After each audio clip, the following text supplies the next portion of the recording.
Praise Lord, praise Lord, praise Lord. Hallelujah, hallelujah, hallelujah. परमेश्वर, हमारा परमेश्वर, सारे जगत का, सारी सृष्टि का परमेश्वर, वो जब कुछ खाने को देता है तो हम तंदुरुस्त और बलवंत होते हैं। पीने को देता है तो प्यास बुझ जाती है। ऐसी बातें अगर हम उस पर भरोसा करके याद रखें तो हमें कोई विपत्ति छू नहीं सकती। आज के सुसमाचार के लिए परमेश्वर की बेटी प्रार्थना करेगी। सबको जय मसीह की। परमेश्वर आप सबके साथ है और आप सबसे बहुत प्रेम करता है। Hallelujah, hallelujah. महान परमेश्वर, सर्वशक्तिमान ईश्वर, जमीन आसमान दे मालिक ते खालिक, ਤੁਹਾਡਾ ਧੰਨਵਾਦ, ਤੁਹਾਡਾ ਸ਼ੁਕਰ ਕਰਦੇ ਸੁਆਮੀ, ਅੱਜ ਦੇ ਸੁੰਦਰ ਦਿਨ ਲਈ, ਸੁੰਦਰ ਸਮੇਂ ਲਈ, ਸੁੰਦਰ ਸੁਬਾਹ ਲਈ ਪਿਤਾ ਜੀ, ਜੋ ਸਾਡੀਆਂ ਜ਼ਿੰਦਗੀਆਂ 'ਚ ਬਖਸ਼ੀ ਪ੍ਰਭੂ, ਖੁਸ਼ੀਆਂ ਤੇ ਆਨੰਦ ਦਾ ਦਿਨ ਬਖਸ਼ਿਆ, ਤੰਦਰੁਸਤੀ ਦਿੱਤੀ ਪਿਤਾ ਜੀ, ਔਰ ਆਪਣੇ ਕਦਮਾਂ 'ਚ ਬੈਠਣ ਲਈ ਆਪਣਾ ਫਜ਼ਲ ਬਖਸ਼ਿਆ ਪ੍ਰਭੂ। ਇਹ ਸਭ ਤੁਹਾਡੀ ਦਇਆ, ਤੁਹਾਡੀ ਕਿਰਪਾ ਮੇਰੇ ਪਿਤਾ ਪਰਮੇਸ਼ਰ, ਕਿਉਂਕਿ ਤੁਹਾਡੀ ਇੱਛਾ ਤੋਂ ਬਿਨਾਂ ਅਸੀਂ ਤੁਹਾਡੇ ਕਦਮਾਂ 'ਚ ਨਹੀਂ ਆ ਸਕਦੇ। ਤੁਹਾਡੀ ਬੇਟੀ ਹਿਰਦੇ ਤੋਂ ਤੁਹਾਡਾ ਧੰਨਵਾਦ, ਤੁਹਾਡਾ ਸ਼ੁਕਰ ਕਰਦੀ ਸੁਆਮੀ। ਸੱਚਮੁੱਚ ਖੁਦਾ ਜੋ ਹਰ ਰੋਜ਼ ਵਚਨ ਦਿੰਦੇ ਆ ਪ੍ਰਚਾਰ ਕਰਨਾ, ਉਸ ਲਈ ਵੀ ਤੁਹਾਡਾ ਧੰਨਵਾਦ, ਤੁਹਾਡਾ ਸ਼ੁਕਰ ਕਰਦੇ ਆ। ਬੇਨਤੀ ਕਰਦੀ ਪਿਤਾ ਜੀ, ਹੁਣ ਤੁਸੀਂ ਆਪਣੇ ਵਚਨ ਦੇ ਅਨੁਸਾਰ ਸਾਡੇ ਵਿਚਕਾਰ ਆਓ ਔਰ ਵਚਨ ਪੜ੍ਹਨੀ, ਪ੍ਰਚਾਰ ਕਰਨੀ, ਸਾਡਾ ਮੂੰਹ ਬਣ ਕੇ ਬੋਲੋ ਪਿਤਾ ਜੀ, ਤਾਂ ਕਿ ਤੁਹਾਡਾ ਦਿੱਤਾ ਵਚਨ ਤੁਹਾਡੀ ਇੱਛਾ ਦੇ ਮੁਤਾਬਿਕ ਮੇਰੇ ਪਿਤਾ ਪਰਮੇਸ਼ਵਰ ਦੁਨੀਆ ਦੀ ਸ਼ੋਰ ਤੱਕ ਪਹੁੰਚੇ। ਤੁਹਾਡਾ ਧੰਨਵਾਦ, ਤੁਹਾਡਾ ਸ਼ੁਕਰ ਕਰਦੇ ਹਾਂ ਪ੍ਰਾਰਥਨਾ ਸੁਣਨ ਲਈ। प्रार्थना प्रभु यीशु से समर्थित पवित्र नाम च मांग लेने हैं, आमीन। आमीन। हमने आपको जो बात कही है वो बड़ी ध्यान में रखने वाली बात है। हमें भी उस पर चलना है। ये नहीं कि हम आपको बोल देते हैं और आप कुछ नहीं करते। ऐसा कभी नहीं हो सकता। एक शैतानी कहावत है, कोई बच्चा मीठा बहुत खाता था, उसकी माता किसी बूढ़े के पास ले गई कि ये गुड़ बहुत खाता है, और वो बूढ़े ने कहा कि बेटी इसको अगले सप्ताह वापस लाना। वो लाई, तब उस बूढ़े ने क्या कहा, बेटा आज के बाद मीठा मत खाना। उसने कहा बाबा ये बात आप उस दिन कह सकते थे। वो कहता कि पहले मैं बहुत मीठा खाता था, मैंने अपना मीठा बंद किया, इसलिए इसको मैंने। हालेलुया, आमीन। अब सुनिए, वो परमेश्वर जो हमारा परमेश्वर है, सही मार्ग पर चलाता है, जो आसान है अगर हम उसके पीछे चले तो। हालेलुया, क्योंकि वो थके हुए को बल देता है।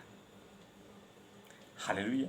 अगर फौज में कमांडर मजबूत होता है, ताकतवर होता है, डरता नहीं है, वो अपना सीना खोल के बोलता है यहाँ गोली मारो, तो पूरी की फौज उसके लिए अपने प्राण देने से पहले उसके आगे खड़ी हो जाती है। हालेलुया।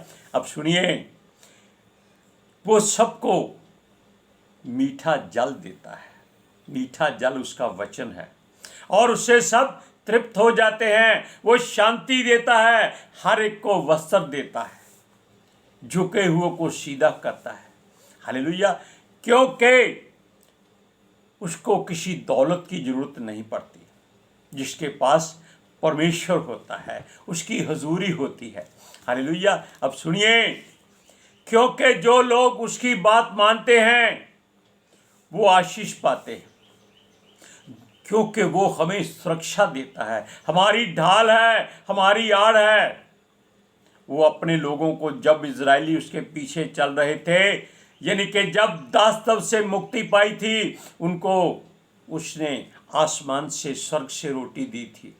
चट्टानों से चकमक की संतान, चकमक होता है जो पत्थर, मखनातीस जिसको बोलते हैं, मैग्नेट पत्थर, उसमें से उसने पानी निकालकर उनको पिलाया।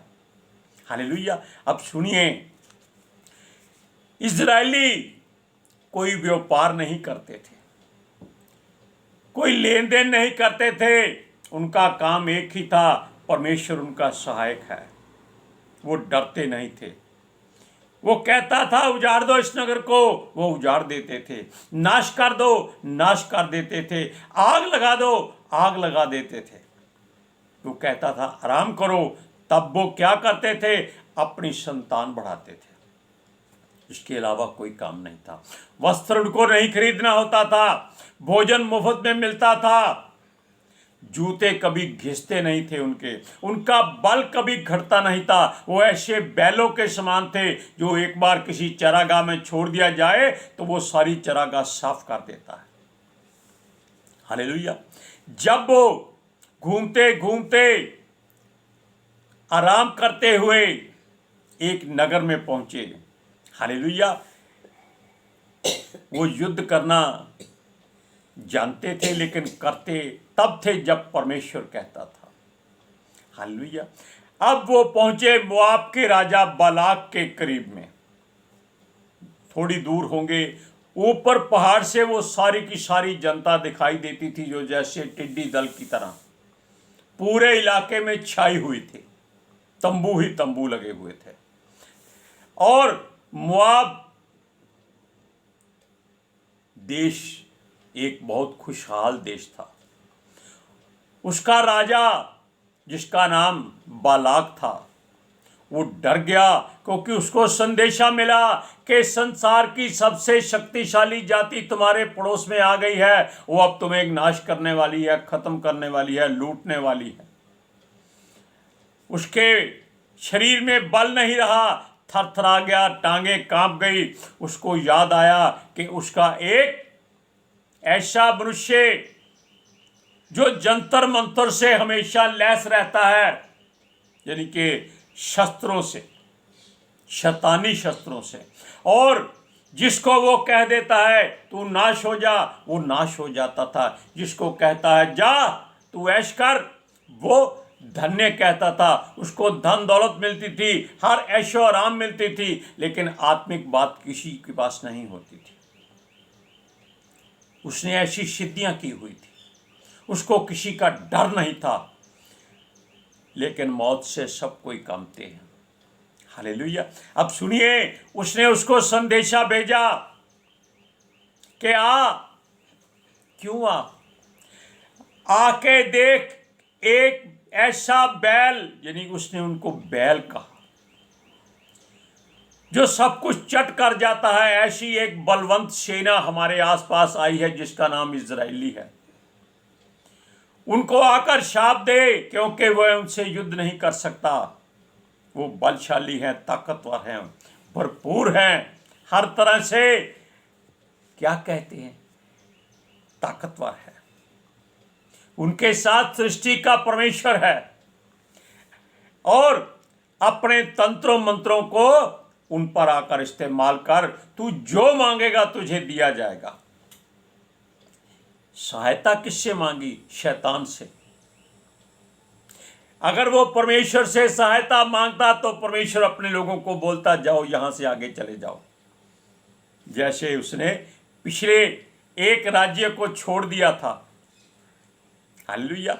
अब देखिए, ये मनुष्य दुष्ट आत्माओं से भरा हुआ है और उसको वो राजा बुला रहा है आकर उसको शांति दे। कैसी बात करते हैं। अब पढ़िए गिनती की पुस्तक 22 अध्याय उसकी 5 और 6वीं आयत में। और इसने पतोर नगर को, जो महानंद के तट पर भोर के पुत्र बिलाम के जाति भाइयों की भूमि थी, वहां बिलाम के पास दूत भेजे कि वह ये कहकर उसे बुला लाए, सुन, एक दल मिस्र से निकल आया है और भूमि उनसे ढक गई है, और अब वह मेरे सामने से आकर बस गए हैं। इसलिए आ और उन लोगों को मेरे निमित्त शाप दे, क्योंकि वह मुझसे अधिक बलवंत हैं। तब संभव है कि हम उन पर जयवंत हों और हम सब उनको अपने देश में से मार कर निकाल दें, क्योंकि ये मैं जानता हूँ कि जिसको तू आशीर्वाद देता है वह धन्य होता है, और जिसको तू शाप देता है वह श्रापित होता है। ये बात शैतानों की ओर से है, परमेश्वर की ओर से नहीं, क्योंकि वो कभी किसी को शाप नहीं देता। हालेलुया। अब देखिए, आपको बताते हैं मसीह लोग जादू टोना क्यों नहीं करते, क्यों नहीं उससे डरते और क्यों नहीं इन जादू टोनों का उन पर असर होता। अब आपने देख लिया है कि एक राजा शैतान के लोगों को बुलाकर सोचता है कि परमेश्वर के लोगों को नाश कर सके। ऐसा नहीं हो सकता है। इस बात को सोचिए, क्योंकि सारा संसार जानता है कि मसीह लोग जादू टोना नहीं करते और इन पर किसी जादू टोने का असर भी नहीं होता, क्योंकि ये मूर्ति पूजा नहीं करते। ये लोग किसी का बलि किया हुआ, बलिदान किया हुआ भोजन भी नहीं खाते। इसलिए नहीं खाते क्योंकि परमेश्वर का हुक्म है कि वो जो मांगेंगे उनको देता है, लेकिन किसी के आगे हाथ ना फैलाए।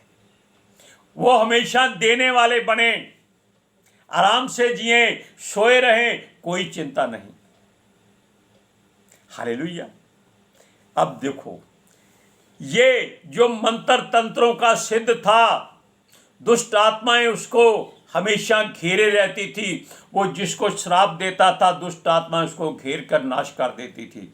कोई आत्मिक बात नहीं होती थी। जिस मनुष्य में आत्मा, दुष्ट आत्माएं आ जाएं, वो पागल हो जाता है। आप जानते हैं कि गुरसेनियों के देश में एक पागल था जिसमें 2000 आत्माएं थी। वो नंगा घूमता था, दुष्ट आत्मा उसको भगाए फिरती थी, इधर चल, दूसरी कहती थी इधर चल। वो बेचारा भागता था, उसका जीवन बर्बाद हो चुका था। लेकिन यहां हम बता दें कि जंत्रों मंत्रों का असर यीशु के लोगों पर नहीं होता, लेकिन ये राजा जो घिरा हुआ था किस बातों से? परमेश्वर के लोगों से। ये डर गया था, बहुत बुरी तरह से डर चुका था, और वो चाहता था कि उसका क्रोध, यानी कि बिलाम का क्रोध इन लोगों पर उतरे, उनको श्राप दे, ये डर जाएं और वो इनको घेर कर मार कर ले। लेकिन हमारा परमेश्वर उसके से ज़्यादा बलवान है, क्योंकि वो शरीर और आत्मा दोनों को नाश कर सकता है। शैतान आत्मा को नाश नहीं कर सकता। शरीर को भी वो परमेश्वर की मर्जी से ही नाश करता है। अय्यूब को फोड़े निकाले थे, लेकिन उसको वो मार नहीं सका था। हालेलुया। अब देखिए, वो कहता था कि आकर इनको चेतावनी देने की बजाय इनको नाश कर दे, ये बैलों से भरे हुए मैदान को खाली कर दे, क्योंकि उसको दुष्ट आत्माओं ने आकर बता दिया था कि ये बैल बहुत खतरनाक हैं, इनसे पंगा मत ले। ये बात बिलाम को भी परमेश्वर ने बता दी थी कि ये उसके लोग हैं। लेकिन हम आपको ऐसी बातें वचन में बताएंगे कि क्या शुरू से हुआ था। हालेलुया। अब यही पढ़िए, गिनती की पुस्तक 22 अध्याय उसकी 1 से 4 आयत तक।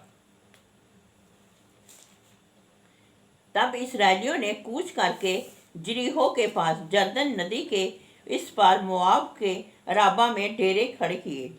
सिपोर के पुत्र बलाक ने देखा कि इस्राएल ने अमोरियों से क्या क्या किया है, इसलिए मोआब जेग जानकर कि इस्राएली बहुत हैं, उन लोगों से अत्यंत डर गए, जहाँ तक कि मोआब इस्राएलियों के कारण अत्यंत व्याकुल हुआ। तब मोआबियों ने मिधानी पुरनियों से कहा, अब तक दल हमारे चारों ओर के सब लोगों को ऐसा चट कर जाएगा जिस तरह बैल खेते की हरी घास को चट कर जाता है। उस समय सिपोर का पुत्र बलाक मोआब के राजा था। देखा आपने, शैतानी बातों को मानने वाले इस तरह डरते हैं परमेश्वर के लोगों से।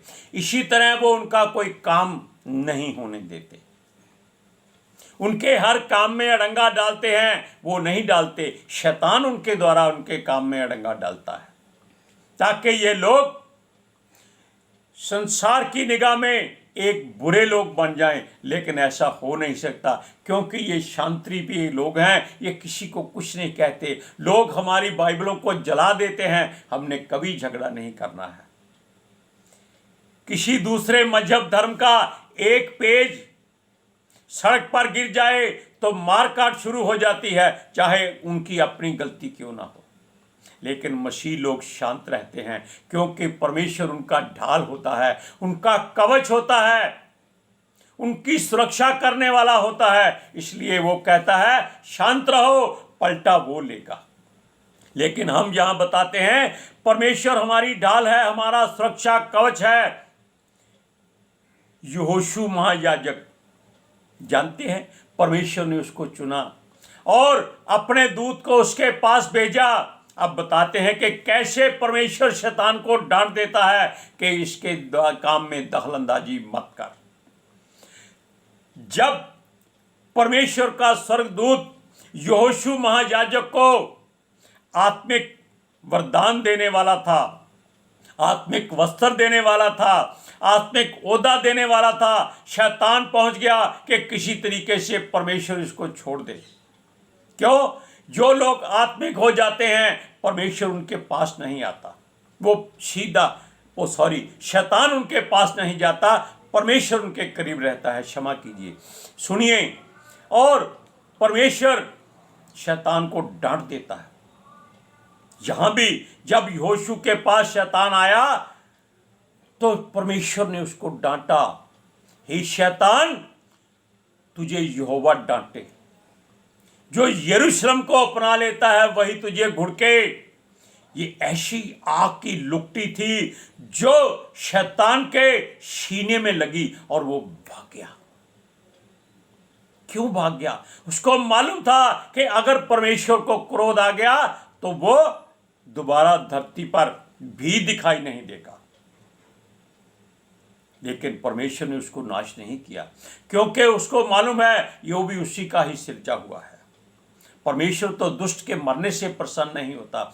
और यहां पर आप जानते हैं कि क्या क्या हुआ था, क्या क्या हो रहा है। लेकिन पहले हम आपको वचन पढ़कर सुना देते हैं। जकरिया की पुस्तक 3 अध्याय उसका 1 और 2 वचन।